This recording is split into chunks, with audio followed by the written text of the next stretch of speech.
এখন এখানে গরম মশলা দিয়ে নামিয়ে নিন। এই যে ছোট ছোট করে এই মতো করে মুইলা তেল ছাড়ে দিন। মাথা আলাদা একটা টেনশন, নিরামিষ আসলে কি রান্না করি।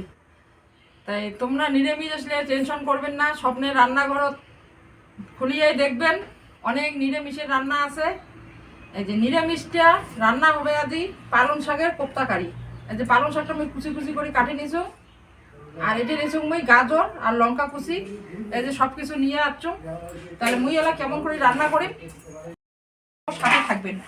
পালং শাকটা প্রথমে এই বাটি নিয়ে নিন, লবণ দিন, মাখিয়ে কষলে মাখি।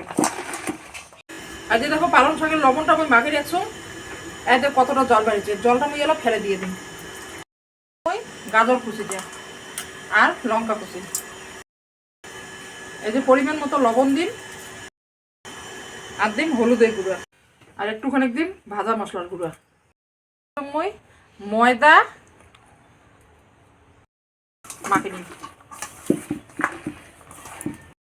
কোপ্তা ভাজার জন্য মই তেল দিয়ে দিন। এই যে ছোট ছোট করে এই মতো করে মই এলা তেল ছাড়ে দিন।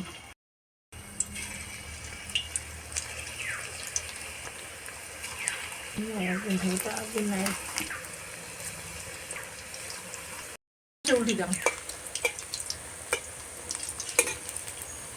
উল্টে পাল্টে ভালো করে ভাজা নিন। এই যে এলা কোপ্তাগুলো ভাজা হয়ে গেছে, এলা নামে নেন। এক খোলা ভাজি নিলুম আর এক খোলা ভাজুংলা গুলো ভাজা হয়ে গেল। এই যে নামে নিলুম, একটা ভাঙে নেই, কত সুন্দর হয়েছে পালং শাকের কোপ্তা। ওই তেলটাতে মুই এলা ফোড়ন করি, দুটো শুকনো লঙ্কা দেন, আর এটাকে না গোটাল জিরা, আদা জিরা, চিনে বাদাম নিতাম, এই বাদামটা এলা বাটিয়ে নিন, লবণ পরিমাণ মতো একটু হলুদ, মুই 2-1 মিনিট কষে নিলুম। এই যে তেলটা ছাড়ি দিতে এলা মুই চিনে বাদামটাতে বাটিয়ে একদম এতে দিয়ে দিন। জন্য একটু লঙ্কার গুঁড়ো দেন শুকনো, এলা অল্প কোপ্তাগুলো ঝোলের জন্য এখন জল দিয়ে দেন। এই যে ভাজা কোপ্তাগুলো মুই এলা ঝোল দিয়ে দিন। পালং শাকের যে এত সুন্দর কোপ্তা কারি রান্না করা যায়, তাই তোমরা না দেখিলে আর রান্না করি না খাইলে কিন্তু বুঝবি না। ফুটির জল দিচ্ছে, মুই এলা অল্প কাসুরি মেথি দিয়ে দাম উপরত।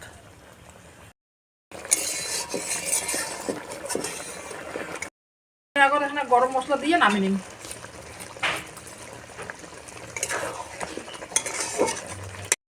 রেডি হয়ে গেল।